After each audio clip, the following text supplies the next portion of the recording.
nasihat seputar menghadapi bulan Ramadan. Ma'asyiral muslimin yang dimuliakan Allah Subhanahu wa taala. Allah Subhanahu wa taala berfirman di dalam Al-Qur'anul Karim, "Wa yakhluqu ma yasha' wa yakhtar." Allah Subhanahu wa taala terkadang menciptakan makhluk-makhluknya, kemudian dari makhluk-makhluknya ada yang Allah pilih. Ketika kita bicara tentang para nabi, maka dari seluruh para nabi dan rasul yang dipilih oleh Allah Subhanahu wa taala sebagai sayyidul anbiya'i wal mursalin adalah rasul kita Muhammad sallallahu alaihi wasallam. Ketika kita bicara soal para malaikat, maka Jibril lah sebagai pemimpin para malaikat. Dan kalau kita bicara soal hari, maka hari Jumatlah sebagai pemimpin hari-hari. Tapi kalau cerita tentang bulan, maka bulan Ramadanlah disebut Sayyidus Syuhur, pemimpinnya bulan-bulan. Kenapa demikian? Karena banyak keutamaan dan keistimewaan yang ada di bulan Ramadan dan tidak ada di luar Ramadan. Ma'asyiral muslimin yang dimuliakan Allah Subhanahu wa taala. Tentu karena bulan Ramadan hanya beberapa hari ke depan kita akan menghadapi Ramadan. Apa yang terpenting yang kita harus siapkan? Ma'asyiral muslimin yang dimuliakan Allah Subhanahu wa taala. Yang pertama, mempersiapkan hati. Sebelum kita memulai puasa badan, maka yang pertama kali kita siapkan adalah puasa hati. Karena yang menentukan puasa badan itu adalah puasa hati dia. Disebutkan dalam sebuah hadis, Nabi SAW mengatakan, "Ala wa inna fil jasadi mudghah." Ingatlah bahwa dalam jasad seseorang itu ada segumpal daging. Idza saluhat saluhal jasadu kullu. Kalau yang segumpal itu baik, maka akan mengakibatkan seluruh badannya baik. Tapi kalau yang segumpal itu, kata Rasul, idza fasadat rusak fasadal jasadu kullu. Maka semua jasadnya akan rusak. Kemudian Nabi SAW di akhir hadis mengatakan, ala wahiyal qalb. Itulah yang disebut dengan hati.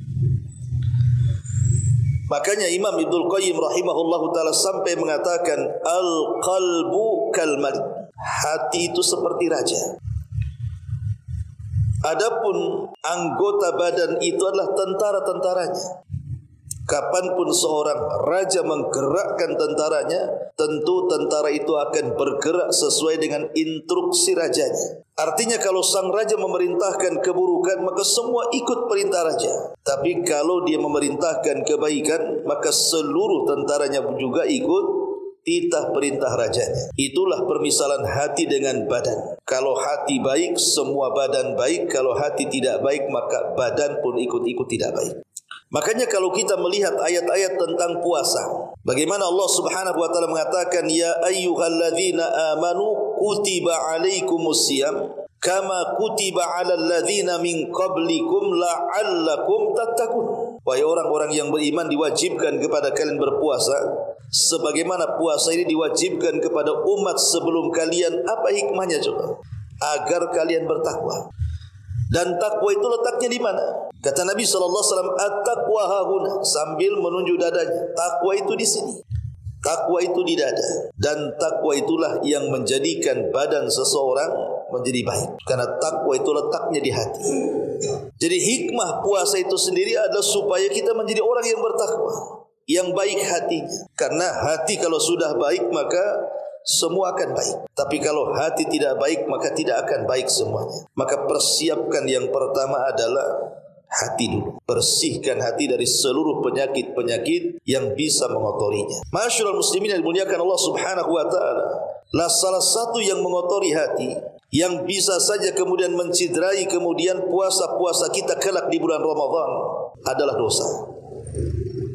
Dosa inilah yang kemudian menjadikan hati itu kotor. Makanya Nabi SAW mengatakan, seorang hamba kalau dia melakukan dosa, maka akan diberikan 1 titik hitam dalam hatinya. Kalau dia melakukan 2 dosa, maka 2 titik hitam akan diletakkan di hatinya. Kalau dia melaksanakan 3, 10, 100 ribu dosa, berarti titik hitam itu akan menguasai hatinya, sehingga hati akan hitam. Ketika itu hati menjadi sakit bahkan mati. Dan kalau itu yang terjadi, maka hati yang seperti ini susah akan menerima hidayah. Maka sebagai persiapan hati di bulan Ramadan adalah tajdidut taubah. Bagaimana kita caranya memperbaharui taubat kita? Sebelum masuk Ramadan, kalau bisa kita sudah tidak punya dosa. Bagaimana caranya? Tentu yang pertama, tanamkan keikhlasan. Tanamkan keikhlasan. Mulai hari ini saya siap melakukan atau meninggalkan dosa karena Allah Subhanahu wa taala. Ingat, dosa itu kan ada 3 macam. Ada yang berkaitan dengan tarkul wajibat atau tarkul ma'murat, meninggalkan hal-hal yang diperintahkan Allah. Allah perintahkan salat, kita tinggalkan. Allah perintahkan baca Quran, kita tinggalkan. Allah perintahkan sedekah, kita tinggalkan. Allah perintahkan berbuat baik, kita tinggalkan. Itu disebut tarkul ma'murat namanya. Dan ini yang paling parah. Kemudian tingkatan yang di bawahnya disebut dengan tarkul mahdhurat atau fi'lul mahdhurat. Fi'lul mahdhurat itu artinya meninggalkan yang jelas, melakukan yang jelas-jelas diharamkan. Seperti berzina, jelas haram dilakukan. Mencuri jelas haram dilakukan. Ghibah jelas haram dilakukan. Itu dosa di bawahnya. Lah ada dosa lagi yang nomor 3, ini namanya taksir fi ta'ah. Meremehkan di dalam melaksanakan ketaatan. Kadang solat ya solat tapi kurang khusyuk. Tidak berusaha untuk dihusyukan, tidak berusaha untuk ditumakninahkan, ya asal-asalan saja. Lah 3 perkara inilah yang kemudian menjadikan orang itu terjerumus kepada dosa. Saya ulang, yang pertama, meninggalkan yang diperintahkan. Disuruh sholat tak mau, disuruh puasa tak mau, disuruh zakat tak mau, disuruh haji tak mau. Itu namanya meninggalkan diperintahkan. Atau yang kedua, melakukan yang diharamkan. Berzina, minum khamar, berjudi dan yang semacamnya. Atau memudah-mudahkan dalam ketaatan. Dia tidak berusaha untuk menyempurnakan ibadah dan ketaatannya kepada Allah Subhanahu wa ta'ala. Lah karena manusia tidak mungkin lepas dari 3 perkara ini, maka kita dihajatkan untuk bertobat. Mana manusia yang lepas dari 3 perkara coba? Tidak ada. Okelah dia terlepas dari yang pertama, dia sholat. Apapun yang diwajibkan dia lakukan. Atau dia terlepas dari perkara kedua, dia tidak melakukan hal-hal yang diharamkan. Dia tidak berzina, tidak minum khamar dan begitu seterusnya. Tapi yang ketiga tidak bisa ditinggalkan. Sehebat apapun orang beribadah, pasti ada kurangnya. Sehebat apapun antum sholat, pasti ada kurangnya. Sehingga karena ada kekurangan dalam ketaatan kepada Allah ini, kita harus menyempurnakan dengan cara apa? Dengan tobat. Makanya kenapa kalau antum habis sholat wajib, duhur, asar, maghrib, isya, subuh, pertama zikir yang antum ucapkan apa? Astaghfirullahaladzim wa atubu ilaih. Itu yang pertama diucapkan dalam zikir sholat kan. Setelah sholat antum istighfar 3 kali kan. Apa hikmahnya coba? Hikmahnya kata para ulama, kenapa wirid pertama setelah sholat adalah istighfar? Karena kita tidak tahu dalam solat kita ini banyak kelalaian. Maka disempurnakan dengan istighfar setelah solat. Ma'asyiral muslimin yang dimuliakan Allah Subhanahu wa ta'ala. Maka penting tajdidut taubah itu. Dengan cara apa? Ya tadi, pertama adalah berusaha untuk ikhlas. Ikhlaskan niat kita karena Allah Subhanahu wa ta'ala. Kita akan menghadapi Ramadan, saya berusaha meninggalkan sesuatu karena Allah Subhanahu wa ta'ala, bukan karena yang lain. Ma'asyiral muslimin yang dimuliakan Allah Azza wa Jalla, karena perbuatan dosa ini kan bertingkat-tingkat. Tentu yang paling parah adalah yang disebut dengan al-mulkiyah, menyerupai sifat-sifat Allah Subhanahu wa ta'ala, seperti sombong, merasa tinggi dan begitu seterusnya. Atau sifat syaitaniyah, sifat syaitan. Ya. Ataupun mungkin sifat sabuiyah, sifat hewan-hewan buas, zalim dan begitu seterusnya kan. Atau seperti sifat-sifat hewan ternak. Maka dari sini terlahirlah dosa-dosa yang lainnya. Karena dosa itu kan ada yang terlahir dari pandangan. Walaupun sekejap mata tapi itu berdosa. Seperti kita memandang aurat, mungkin pada pandangan pertama tanpa sengaja mungkin tidak dianggap, tapi pandangan yang kedua berikutnya menjadi dosa kan. Ataupun karena lafaz, ucapan-ucapan yang tidak sadar bahwa yang kita ucapkan itu rupanya mengandung kemurkaan Allah. Berdusta, berghibah, melaknat, mencaci, memaki dan yang semacamnya. Itu namanya lafaz, melafazkan sesuatu. Atau sesuatu yang terpikirkan dalam hati. Dalam terpikir ingin melakukan dosa atau yang lainnya kan. Atau memang betul-betul melakukan dengan sebuah perbuatan. Dengan cara khutuwat gitu ya. Melakukan maksiat pertama awalnya sekali saja. Tahu-tahu pengen 2 kali, pengen 3 kali, pengen 4 kali. Itulah syaitan memberikan langkah-langkah. Lah karena demikian dahsyatnya kemaksiatan itu, maka menjelang Ramadan tajdidut taubah. Yang pertama tadi, tanamkan keikhlasan kepada Allah. Yang kedua, betul-betul meninggalkan maksiat. Dan yang ketiga, berazam untuk tidak mengulang. Kemudian juga kalau ini hak orang lain, maka kembalikan hak itu. Kita pernah mengambil barang orang, balikan. Kalau kita pernah minjam uang, cepat lunasi. Kalau kita pernah menyakiti, minta maaf. Kalau itu berkaitan dengan hak orang. Dan yang lebih penting adalah ikutilah perbuatan buruk dengan kebaikan, maka kebaikan itu bisa menghapuskan keburukan. Makanya Allah Subhanahu wa taala mengatakan innal hasanat yudhibna sayyi'at. Sesungguhnya amalan-amalan kebaikan itu bisa menghapuskan kesalahan. Ma'asyiral muslimin yang dimuliakan Allah Subhanahu wa taala. Maka malam ini kita akan membahas lebih fokus kepada sebab-sebab takfir adz-dzunub. Sebab-sebab bagaimana caranya atau amal apa saja yang bisa menggugurkan dosa. Supaya di bulan Ramadan kita lebih bisa lagi banyak mengamalkan hal-hal yang dengan amalan itu dosa-dosa kita bisa terhapuskan. Karena bagaimanapun yang namanya Ramadan itu disebut Syahru At-Taubah, bulan di mana kita mudah untuk bertobat. Tidak ada bulan orang itu mungkin merubah dirinya lebih mudah dibandingkan Ramadan, ikhwan. Ya, apa alasannya coba? Kenapa kalau orang ingin tobat, ingin berubah mudah dilakukan di bulan Ramadan dibandingkan di luar Ramadan coba? Karena Nabi SAW sendiri yang mengatakan, "Idza ja'akum Ramadan futihat abwabu al-jannah wa ghuliqat abwabun niran wa sufidati syayatin," kan itu ya. Apabila datang bulan Ramadan, pintu surga yang tadinya tertutup semua terbuka. Pintu neraka yang tadinya terbuka semua tertutup. Setan-setan yang selalu menggoda semua diikat. Dan pintu-pintu langit rahmat Allah turun di bulan Ramadan. Dan kita bisa melihat, kita saksikanlah dengan kedua mata kita. Tidak ada masjid di bulan Ramadan kecuali ramai. Tak ada satupun masjid ataupun musola yang lebih ramai dibandingkan Ramadan. Coba di luar Ramadan kayak sekarang ini, habis Isya ini, ya hanya antum-antum aja yang datang. Tapi nanti Ramadan lihat, ramai orang tarawih kan. Kadang-kadang tapak sandal pun jadi tarawih di situ. Luar biasa tuh. Siapa yang mendorong mereka ke masjid coba? Pemanya antum lagi puasa, nggak ada yang dimakan, datang aja ke masjid berserak tuh makanan tuh. Orang sedekah di mana-mana. Mau yang hijau, mau yang merah, mau yang apa, ada semua minuman, gorengan, makanan semua ada di hampir semua masjid. Coba siapa yang menggerakkan orang ngasih makanan ke masjid? Baca Quran. Hari-hari kalau kita di bulan Ramadan malam itu hampir semua masjid musola semua keluar baca Quran. Bahkan ada yang sampai jam 2, jam 3 tuh masih terdengar di corong-corong masjid. Entah orang, entah kaset datang. Yang jelas kan banyak orang yang ngaji kan. Lah masjid penuh, orang baca Quran di mana-mana, orang sedekah di mana-mana coba. Orang yang yang ketika di luar Ramadan enggak tutup auratnya pakai jilbab dia. Pakai jilbab. Malu dengan Ramadan. Makanya kenapa Ramadan disebut syahrut taghyir? Bulan mudah orang itu bertobat, bulan mudah untuk berubah. Kalau ingin berubah di bulan Ramadan. Itu sangat mudah sekali. Kalau ada azam kuat ingin tobat. Karena Ramadan ini bukan hanya mampu merubah kita, alam semesta dirubahnya.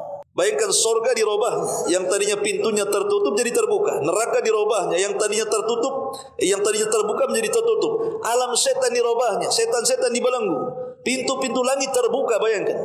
Kalau alam semesta, surga, neraka, alam jin dan alam-alam yang lainnya bisa dirubahkan dengan Ramadan, masa kita tidak bisa berubah? Makanya orang yang banyak masuk Islam itu kebanyakan di bulan Ramadan. Banyak orang yang tobat itu kebanyakan di bulan Ramadan. Maka ini Ramadan ini sebenarnya syahrut taubah. Bulan kesempatan kita ini untuk bertobat kepada Allah Subhanahu wa taala. Nunggu kapan lagi kalau bukan Ramadan? Tapi ada juga ikhwatu fillah yang disabdakan Nabi SAW, ragima anfu rajulin adraka Ramadan falam yughfar min dhunubi. Celaka dan binasa ada orang masuk Ramadan, keluar Ramadan satu dosa pun enggak diampuni. Celaka orang ini. Celaka kata Rasul. Jadi ada orang yang lewat di bulan Ramadan itu enggak ngapa-ngapain, itu sama aja Ramadan dengan luar Ramadan.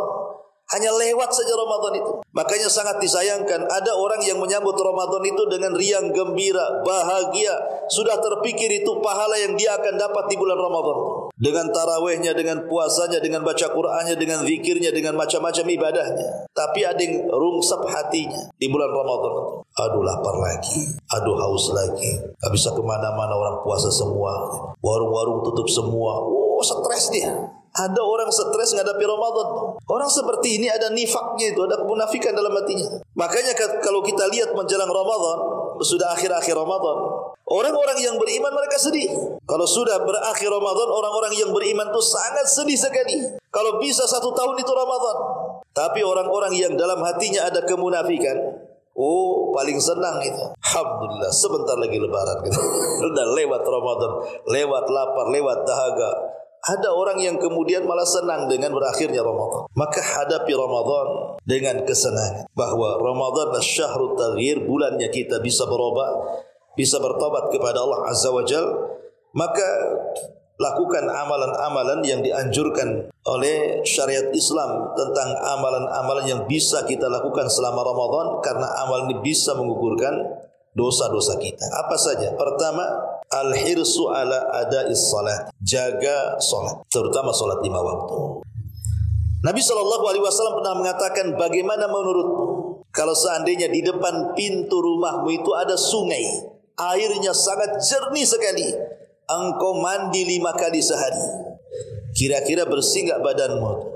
Mandi 5 kali sehari. Ya bersihlah. Antum saja mandi mungkin 2 kali, pagi sama sore aja kan. Ada juga tak mandi dia seminggu sekali kan itu ya. Ini kalau 1 hari 5 kali mandi, apa enggak bersih badan tuh? Nabi ingin mengatakan begitulah salat, kalau kita lakukan 5 kali sehari, maka itu sama dengan menggempur dosa 5 kali sehari. Apa enggak bersih itu dosa digempur dengan salat itu? Karena salat itu bisa menggugurkan dosa. Ma'asyiral muslimin yang dimuliakan Allah Subhanahu wa taala. Ini yang pertama. Yang kedua, tajdidul wudu. Perbaharui wudu. Coba sebulan Ramadan itu berusaha kita untuk suci. Batal wudu, wudu lagi. Batal wudu, wudu lagi. Walaupun buta untuk salat, enggak apa-apa kan gitu. Makanya Nabi SAW itu setiap salat pasti dia wudu. Walaupun tidak batal. Nabi itu walaupun tidak batal, setiap dia salat pasti wudu. Kenapa? Ingin mengajarkan kepada umatnya tentang tajdidul wudu, memperbaharui wudu itu sunnah hukumnya. Karena salah satu faedahnya adalah, kata Nabi SAW, ala adullukum ala ma yamhullahu bihil khataya wa yarfa'u bihi darajat. Qalu bala ya Rasulullah. Qala an-nabiy sallallahu alaihi wasallam, isbagh al-wudu 'ala al-makari wa kathratul khuta ila al-masajid wa intidharus salati ba'da shalah fadzalikum ar-riba. Kata Rasul, maukah ku tunjukkan kepada kalian amalan yang bisa menghapuskan dosa-dosa kalian? Bukan hanya itu saja, Allah angkat pula derajat kalian. Maka salah satunya, kata Nabi sallallahu alaihi wasallam, sempurnakan wudu. Bilal ibn Rabah radhiyallahu anhu adalah sahabat yang dikenal sepanjang hidupnya badannya tetap suci. Dia usahakan untuk suci. Setiap batal wudu, wudu lagi. Setiap batal wudu, wudu lagi. Itu Bilal. Dikenal orang menjaga wudu itu Bilal bin Rabah. Padahal bukan untuk salat, hanya ingin menjaga kesucian saja. Bukan hanya sampai di situ, dia pun melaksanakan 2 rakaat wudu. Jadi bukan hanya wudu, dia lakukan juga sunnah wudunya. Salat 2 rakaat. Itu kebiasaan Bilal bin Rabah. Satu hari Nabi SAW di Isra Mi'rajkan Allah Subhanahu wa taala sampai ke Sidratil Muntaha. Kemudian Nabi SAW diizinkan masuk ke dalam sorga. Kemudian Nabi SAW ketika dalam sorga dia mendengar suara terompah yang berjalan. Suara sandal dalam sorga itu yang sedang berjalan. Jadi Rasul bertanya, suara sandal siapa ini? Maka malaikat mengatakan itu suara sandalnya Bilal. Lah, Bilal belum masuk sorga, sandalnya pula ada di sorga. Padahal sandal antum lebih mahal daripada sandal Bilal. Belum tentu juga lah sandal kita ke sorga. Jadi Nabi SAW bertanya kepada Bilal setelah peristiwa itu dan mengatakan, ya Bilal, Inni sami'tu khaskhasataka fil jannah, madza tasna ya Bilal? Bilal, ketika aku dalam surga, aku kok mendengar suara terompah sandalmu. Apa yang kau lakukan? Maka Bilal bin Rabah mengatakan, ma tawadda'tu wudu'an illa wa qad shallaitu rak'ataini. Tidak pernah apapun aku amalkan Rasul kecuali aku tidak pernah meninggalkan wudu, dan aku senantiasa melaksanakan 2 rakaat wudu selepas wudu. Itu rupanya amalan Bilal yang menjadikan terompahnya sampai di surga, menjaga wudu. Maka di bulan Ramadan, kalau bisa kita jaga wudu kita 1 bulan kan itu. Syukur-syukur setelah Ramadan jadi kebiasaan kan bagus. Ya. Kemudian yang nomor 3, perbanyak istighfar. Allah Subhanahu wa taala berfirman dalam surah Al-Imran ayat 135, "Walladzina idza fa'alu fahishatan aw zalamu anfusahum dzakarullaha fastaghfaru lidzunubihim. Wa man yaghfiru dzunuba illallah wa lam yusirru ala ma fa'alu wa hum ya'lamun." Dan orang-orang yang apabila mereka melakukan sebuah fahisyah, keburukan, atau melakukan kezaliman kepada diri-diri mereka, kemudian mereka langsung ingat Allah dan langsung beristighfar akan dosa-dosa mereka, maka barang siapa yang beristighfar dari dosa-dosa mereka, maka tidak ada yang mengampuni kecuali Allah Subhanahu wa ta'ala, dan mereka tidak terus-menerus terhadap apa yang mereka lakukan. Ayat ini memerintahkan kita bahwa setiap kita melakukan perbuatan dosa dan kesalahan, kalau bisa langsung lisan kita mengatakan astagfirullah.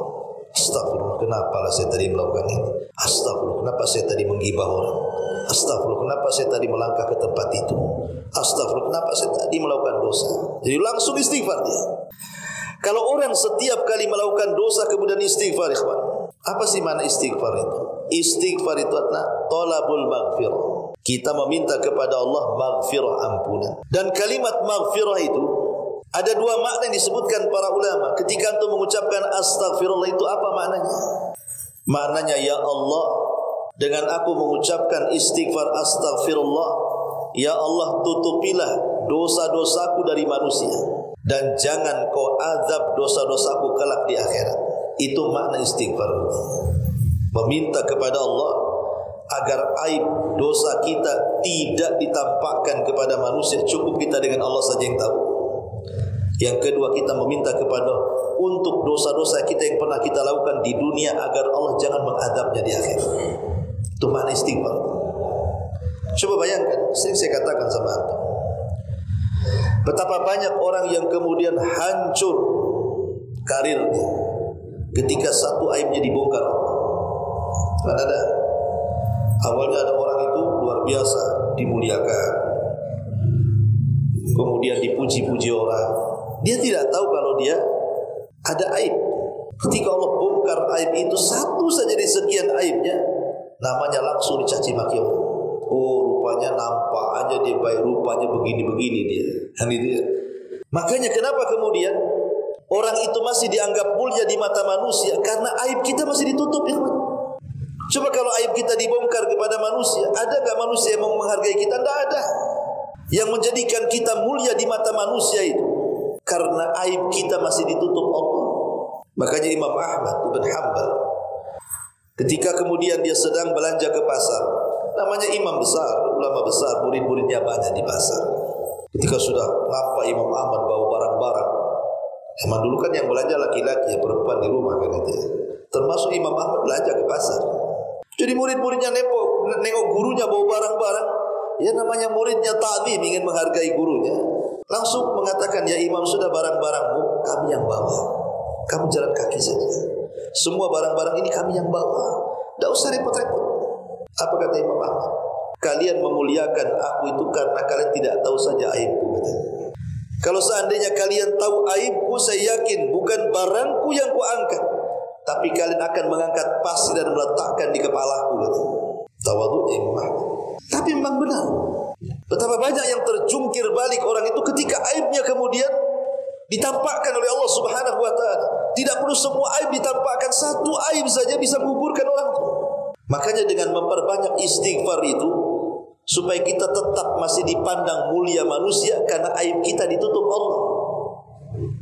Yang kedua, lebih daripada itu, kita meminta dengan istighfar itu agar dosa-dosa yang kita lakukan di dunia itu tidak diazab oleh Allah. Sebab di dunia ini kalau setiap dosa Allah azab, tidak ada orang hidup di permukaan bumi.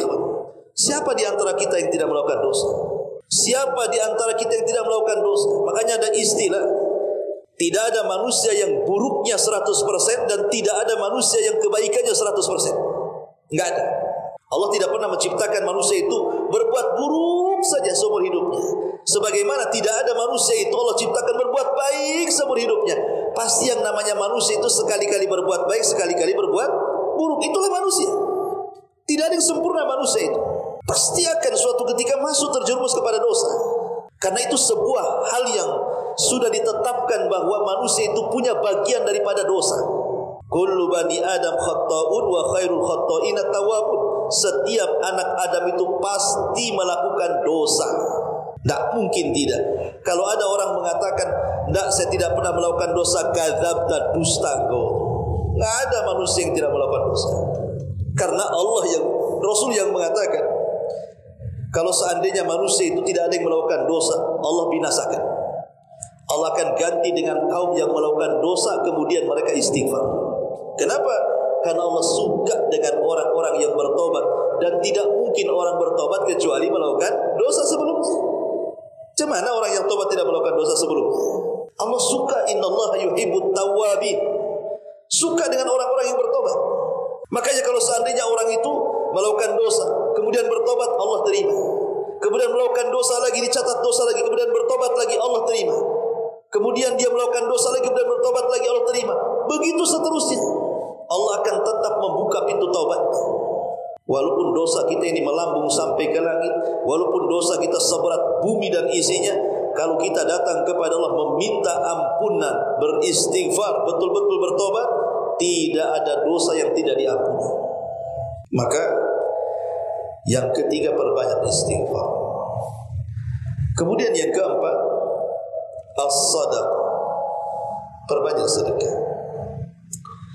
Nabi SAW mengatakan, ittaqun nar walau bisyikki tamrah. Ittaqun nar walau bisyikki tamrah. Takutlah akan neraka walaupun hanya sedekah dengan separuh kurma. Kurma kecil, kalau kita belah jadi dua mana bisa kenyang. Tapi lihat bahasa Rasul, walaupun separuh kurma bisa menyelamatkan kita dari neraka.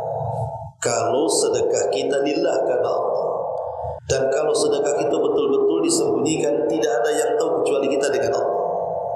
Makanya ada istilah kata Rasul, shadaqatus sir tudfi'u ghadabar. Bersedekah yang tidak ditampakkan alias dirahasiakan, tidak ada yang tahu kecuali Allah saja, itu bisa meredam kemurkaan Allah.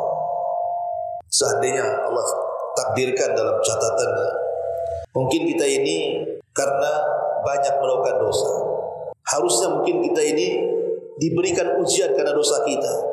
Entah diberikan penyakit, entah kemudian harusnya dia kecelakaan, entah harusnya mungkin dibangkrutkan usahanya, entah harusnya dia itu berantakan kehidupannya. Boleh jadi karena dosa yang dilakukannya, tapi bisa ditolong itu semua dengan sedekah. Akhirnya Allah tidak jadi turunkan balanya, Allah tidak jadikan turunkan ujiannya, bencananya. Kenapa? Karena melihat ada orang yang sedekah diam-diam, yang tidak ada yang tahu kecuali dia dengan Allah Subhanahu wa taala. Itu yang disebut shadaqatus sir tudfi'u ghadabar. Sedekah yang sifatnya diam-diam, tidak ada yang tahu kecuali kita dengan Allah, itu bisa meredamkan kemurkaan Allah Subhanahu wa taala. Ma'asyiral muslimin yang dimuliakan Allah Subhanahu wa taala, sedekah ini bisa menggugurkan dosa. Dalam sebuah hadis, Nabi SAW mengatakan, as-salatu nurun, salat itu cahaya, was-siyamu junnatun, dan puasa itu tameng antara kita dengan neraka, was-sadaqatu tudfi'ul khati'ah kama yudfi'ul ma'un nar, dan sedekah itu bisa memadamkan keburukan sebagaimana air bisa memadamkan api. Wal hasadu ya'kulul hasanat kama ta'kulun narul hatab. Sementara hasad bisa memakan kebaikan sebagaimana kayu bakar bisa memakan kayu bakar, api bisa memakan kayu bakar. Lihat syahidnya di sini, was-sadaqatu tudfi'ul khati'ah kama yudfi'ul ma'un nar. Dan sedekah itu bisa menghapuskan kesalahan seperti air bisa memadamkan api. Menunjukkan sedekah itu bisa menggugurkan dosa tanpa sadar. Ini yang ketiga. Kemudian yang keempat, yang kelima, yang keempat, berpuasa itu sendiri. Kalau kita masuk Ramadan kan kita berpuasa. Jangan lagi cerita puasa wajib. Puasa sunnah saja besar pahala. Coba perhatikan satu hadis Nabi SAW mengatakan, man shoma yauman fi sabilillah ba'adallahu wajhahu 'anil nari sab'ina kharifa. Barang siapa yang berpuasa satu hari saja karena Allah. Puasa sunnah maksudnya Senin Kemis, Ayamul Bid, puasa Daud atau apalah puasa gitu ya. Kata Nabi SAW, siapa yang berpuasa satu hari karena Allah, Allah akan jauhkan wajah dia dari api neraka sejauh berapa? 70 tahun perjalanan. Sab'ina kharifah. Pertanyaannya, kalau Anda jalan kaki, jangan berhenti. Selama 70 tahun itu sampai di mana kira-kira? Jalan aja 70 tahun. Udah sampai Amerika. Udah bolak-balik gitu. Jalan kaki itu, kalau jalan kaki gimana naik sepeda, naik motor, naik pesawat, 70 tahun udah sampai mana? Lah wajah kita ini dijauhkan dari api neraka selama 70 tahun perjalanan. Itu puasa satu hari, itu puasa sunnah. Semana pula puasa wajib. Makanya Nabi SAW sampai mengatakan, man shoma ramadanan imanan wahtisaban ghufira lahu ma taqaddama min dhanbi. Barang siapa yang berpuasa Ramadan penuh iman dan mengharap pahala Allah, Allah akan ampuni dosa-dosanya. Jadi puasa itu sendiri adalah menggugurkan dosa. Ini yang keempat. Kemudian yang kelima, at-tasamuh wal 'afu. At-tasamuh wal 'afu artinya berusaha untuk mudah memaafkan kesalahan orang, lapang dadanya dengan kesalahan orang. Ikhwan, tidak semua orang sanggup memaafkan kesalahan orang. Minta maaf itu berat, tapi memaafkan itu kan lebih berat lagi kan. Saya ingin minta maaf, berat, rasanya malu. Dia tidak sadar yang memaafkan itu lebih berat lagi. Enak saja sudah buat salah, datang-datang minta maaf. Gitu ya. Kadang orang tidak mau memaafkan kan? Karena berat memaafkan itu. Minta maaf sudah berat, memaafkan lebih berat lagi. Jangan sekelas kita, Abu Bakar Siddiq, sekelas Abu Bakar. Jadi Abu Bakar Siddiq radhiyallahu anhu itu punya kerabat namanya Mistah. Mistah ini masih kerabatnya. Jadi Mistah ini sama Abu Bakar itu didanai, rumah disediakan, uang bulanan dikasih, makan minum dikasih sama Abu Bakar. Abu Bakar orang kaya. Jadi yang ngerangkul kerabat-kerabatnya. Jadi dikasih makan sama dia. Satu hari dalam peristiwa hadithul ifki, ketika Ummul Mukminin Aisyah radhiyallahu anha dituduh oleh tokoh munafik dan orang-orang munafik Madinah berzina dengan seorang sahabat namanya Safwan ibn Mu'attil. Akhirnya kemudian isu ini menggelinding di kota Madinah. Banyak terpengaruh. Oh iya, jangan-jangan Aisyah selingkuh dengan Safwan ibn Mu'attil. Karena waktu itu selama 1 bulan tidak turun wahyu. Tidak turun wahyu untuk menyatakan bahwa Aisyah ini terbebas dari tuduhan. Kalau turun wahyu kan selesai masalahnya kan. Tidak turun-turun wahyu. Baru setelah lewat 1 bulan turun wahyu. Turun surah An-Nur ayat 1-9 menyatakan bahwa Aisyah suci, bersih, tidak pernah melakukan berzina. Bahwa tuduhan itu kepada Aisyah berzina dilontarkan orang-orang munafik. Lah salah satu yang terpengaruh dengan orang munafik adalah kerabatnya Abu Bakar namanya Mistah.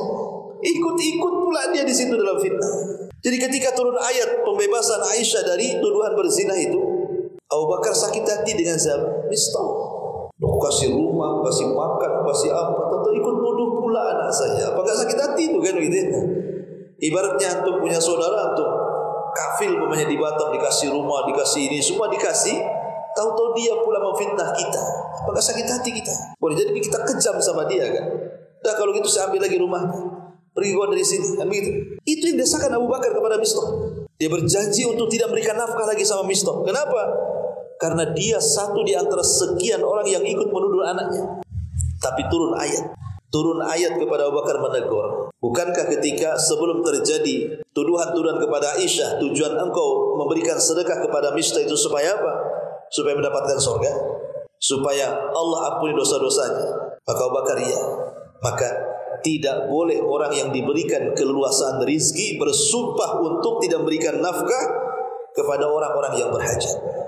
Akhirnya Abu Bakar pun sadar dan mencabut kata-katanya untuk tidak menafkahi, bahkan akhirnya menafkahi lagi lebih besar daripada sebelumnya.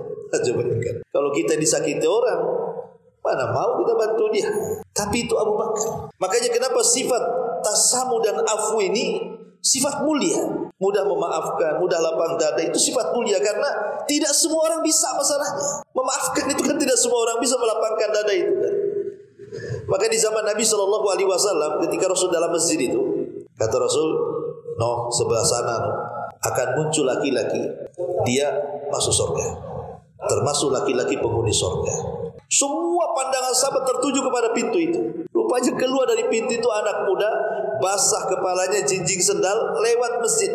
Besoknya Rasul mengatakan sebentar lagi akan keluar anak muda dari pintu itu dan dia termasuk penduduk surga. Rupanya dia lagi. Besoknya Rasul ngomong begitu lagi, dia lagi. 3 kali Rasul katakan asli dia aja yang keluar. Ada seorang sahabat namanya Abdullah ibn Amr ibn As radhiyallahu anhu. Abdullah ibn Amr ibn As itu kan terkenal ibadahnya tuh. Salat malamnya terkenal, baca Qur'annya terkenal, zikirnya pokoknya luar biasa Abdullah ibn Amr bin As. Kalau soal ibadah top markot bahasa kita. Jadi dia cemburu. Begitu sahabat itu. Kalau melihat ada orang yang lebih tinggi ibadahnya, mereka cemburu ingin meniru. Jadi Abdullah ibn Amr ibn As ini penasaran. Banyak para sahabat yang dikenal solatnya, dikenal puasanya, dikenal ibadahnya. Kenapa Rasul tidak menunjuk orang-orang itu? Kenapa orang itu yang ditunjuk? Termasuk penduduk surga.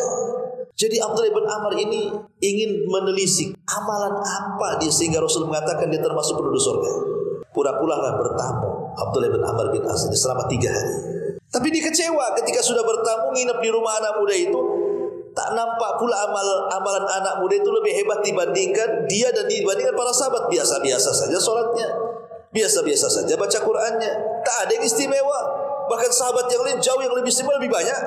Jadi kecewalah Abdullah bin Amr ini tidak mendapatkan apa yang dikehendaki. Maunya kan dia bertamu itu maksudnya ngintip. Mungkin dia tidak punya ibadah seperti dia mau ditiru gitu maksudnya. Tapi rupanya biasa-biasa saja ibadahnya. Jadi dia baru bicara setelah 3 hari dia terus terang. Kesini saya itu sebenarnya tidak ada masalah dengan keluarga. Karena saya mendengar Rasul bahwa kau termasuk penduduk surga. Saya pikir kamu punya amalan khusus saya ingin tiru. Rupanya sama saja katanya kan.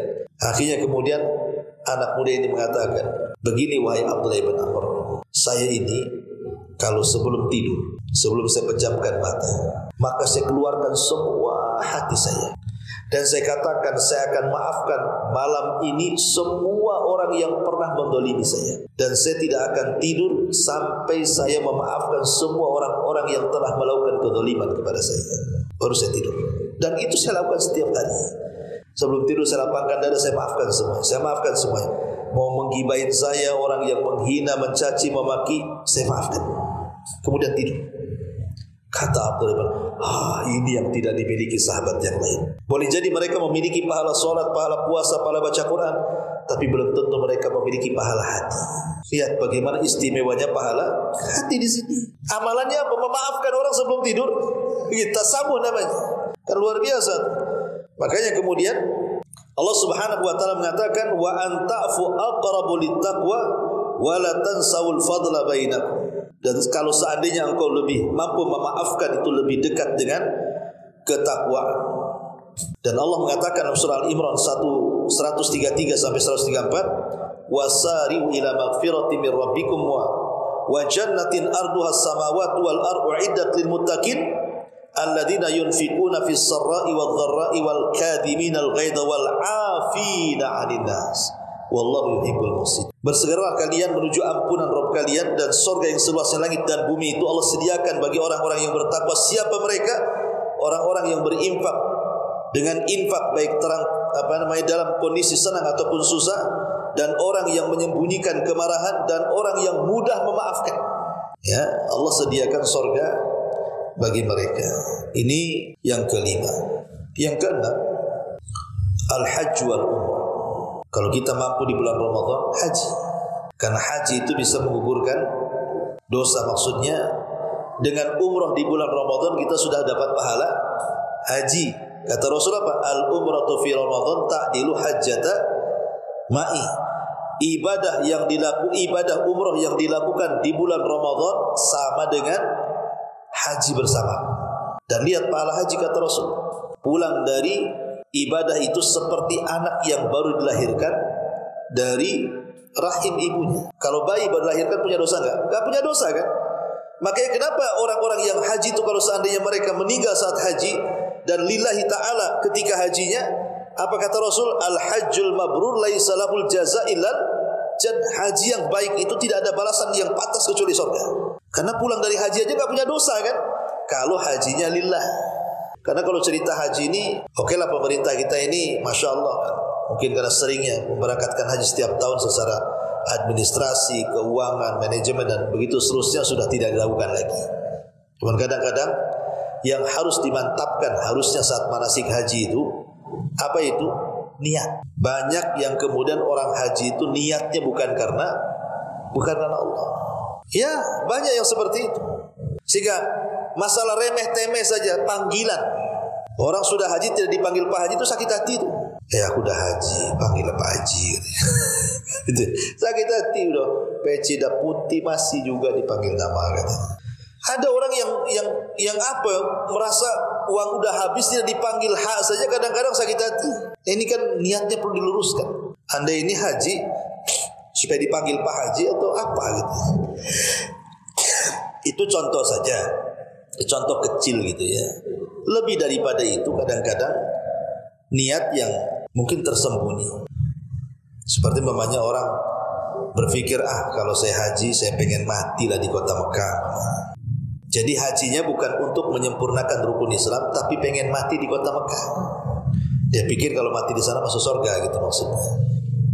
Makanya ada seorang ibu-ibu datang bertanya, Ustaz, tolong doakan saya. Ini haji ketiga kali saya. Oh ibu sudah haji 3 kali ya gitu. Ini haji ketiga kali jangan sampai meleset doa saya wahai Ustaz gitu. Apa doa ibu? Cuman satu Ustaz. Doakan saya kalau saya jadi haji ketiga kalinya ini saya ingin mati di kota Mekah gitu. Lihat, ingin mati di kota Mekah. Jadi digoyoni lah ibu ini. Ibu bisa bahasa Arab? Gak bisa. Jangan mati di sana. Malaikat sana nanya ya pakai bahasa Arab. Ibu tidak bisa bahasa Arab, mati di Batam aja lah pakai bahasa Melayu malaikatnya. Maksudnya ini guyonan saja. Jadi orang mati itu di mana saja bukan ibrah. Jadi ibrah kematian itu bukan di mana Anda mati, tapi ibrah kematian itu bagaimana caranya kita mati. Husnul khotimah, husnul khotimah. Sekarang kalau umpamanya mati di kota Mekah, sementara niat hajinya saja tidak karena Allah. Ya, niat hajinya tidak karena Allah. Terkadang ketika haji dia melakukan kesyirikan pula dia. Tapi banyak orang yang ketika talbiyah mentauhidkan Allah, labbaik Allahumma labbaik. Itu kan talbiyah tauhid. La syarikalah. Tidak ada sekutu bagi Allah. Tapi ketika manasik haji masih juga meminta-minta kepada makhluk di situ. Meminta-minta kepada kuburan. Coba bayangkan. Masyarul muslimin yang dimuliakan Allah Subhanahu wa taala, intinya bahwa umrah, kalau punya uang umrah di bulan Ramadan itu ibadah salah satunya adalah bisa menggugurkan dosa dan pahalanya sama dengan haji bersama Nabi. Terserah mau di awal, di tengah, di akhir, kalau ada rezeki kurang di bulan Ramadan. Kemudian yang nomor 7, tafrij kurubat an mu'minin, berusaha untuk menghilangkan kesulitan orang di bulan Ramadan. Kalau Allah lapangkan rizki kita, ya kalaupun mungkin tidak membantu orang secara materi, uang, bisa kita bantu orang dengan tenaga. Oh tidak bisa dengan tenaga, bisa dengan pikiran. Oh tidak bisa dengan pikiran, bisa dengan ucapan. Ketika Nabi SAW ditanya tentang afdalul a'mal, amal yang paling afdal, amal yang paling dicintai oleh Allah Subhanahu wa taala, apa kata Rasul?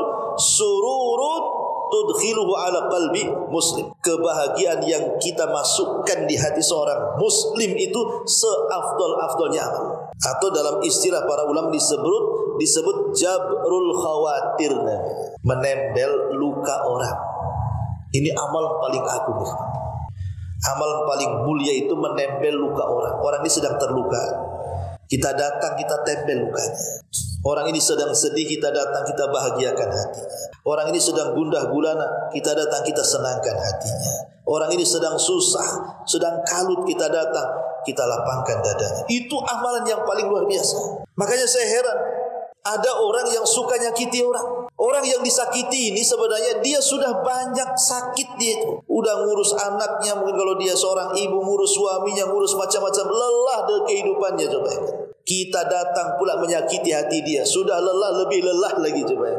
Kadang orang tidak tahu kan urusan orang kan. Orang itu sudah lelah hidupnya, jangan dibuat lelah dengan kata-kata kita kepada dia. Orang itu sudah capek, punya kehidupan sendiri. Pagi dia berangkat kerja sampai malam. Bagaimana dia habiskan waktunya hanya untuk mencari uang. Belum lagi dia punya keluarga, sibuk dengan keluarganya, dengan anaknya, dengan kerabat-kerabatnya. Kita yang tidak ada hubungan dengan dia mungkin terfitnah, ikut juga menjelek-jelekan dia. Subhanallah. Antum namanya orang itu sudah jatuh, antum timpa lagi dengan batu kan itu. Bukan nyenangin orang. Seorang muslim itu harus jabrul khawatir. Ya, jangan membuat luka semakin menganga. Harusnya luka itu antum tempel supaya mengecil, supaya orang yang susah jadi senang. Lah itu disebut tafrijul qurbat an mu'minin. Maksudnya menghilangkan kesulitan-kesulitan bagi seorang muslim. Sebisa mungkin kalau memang dia punya aib, kita tutup aibnya. Berikan udzur yang banyak. Karena terkadang ini ada orang berbuat salah, terkadang kesalahannya saja yang dilihat, kebaikannya tak dilihat. Apalagi kalau orang ini memang orang baik, ya, ketika melakukan kesalahan satu kali, kebaikannya hilang, kesalahannya itu disebut-sebut. Kan tidak adil, ikhwan. Kata Nabi SAW, la yafruqu mu'minun mu'minatan. Tidak boleh seorang suami mencela istri, atau seorang istri mencela suami. Kalau dia tidak suka dengan satu akhlaknya, lihat akhlak yang lainnya. Kita tidak suka dengan tetangga, jangan lihat kejelekan tetangga kepada kita, lihat kebaikan dia juga kepada kita. Timbang, tetangga saya ini masih lebih baik. 10 tahun saya bertetangga, kalau saya hitung-hitung dia masih jauh lebih baik dibandingkan kesalahannya. Memang kesalahannya fatal, tapi saya timbang-timbang dia kebaikannya lebih banyak. Tak jadi pula akhirnya kita nyakiti tetangga kan. Harusnya seperti itu ya. Yang terjadi di masyarakat tidak. Kalau ada preman, jelas preman kan, hidupnya dia dunia preman, tahu kan itu.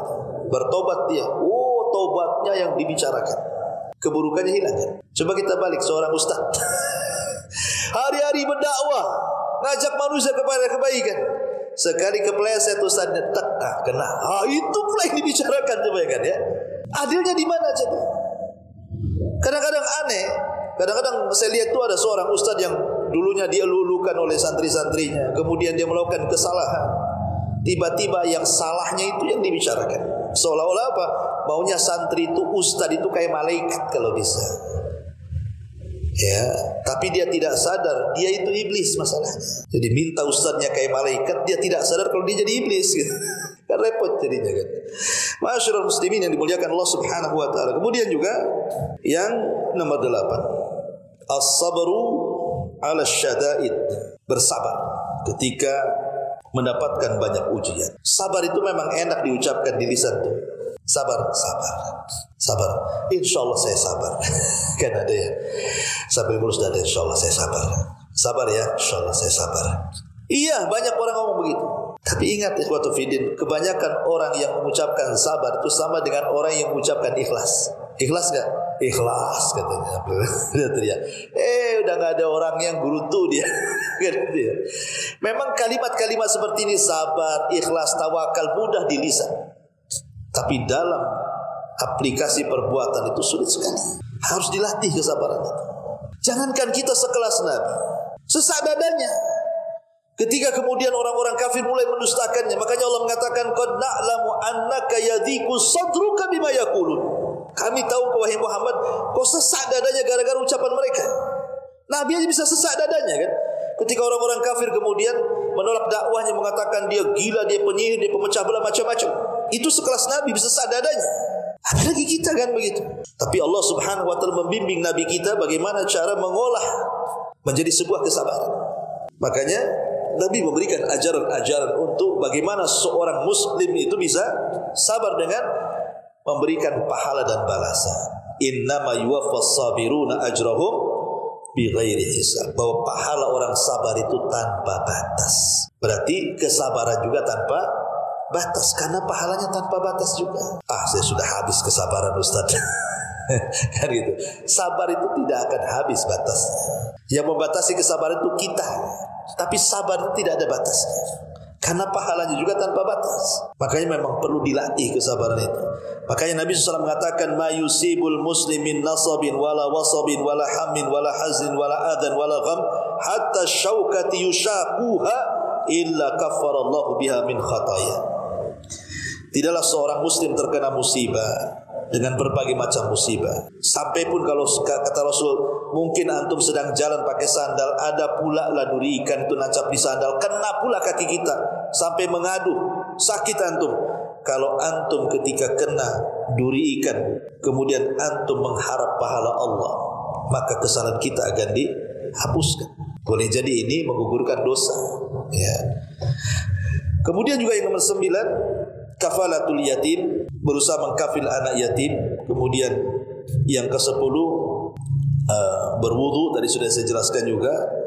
Termasuk juga memperbanyak zikir, karena banyak lafaz-lafaz zikir itu kalau kita baca itu bisa menghapus dosa. Seperti Rasul mengatakan, man qala subhanallah wa bihamdihi mi'ata marrah, barang siapa yang mengucapkan subhanallah wa bihamdihi 100 kali, maka dosa-dosanya akan dihapuskan walaupun sejumlah buih yang ada di lautan. Contoh begini. Jadi zikir ini kalau kita baca, kan zikir ini kan macam-macam ya kan.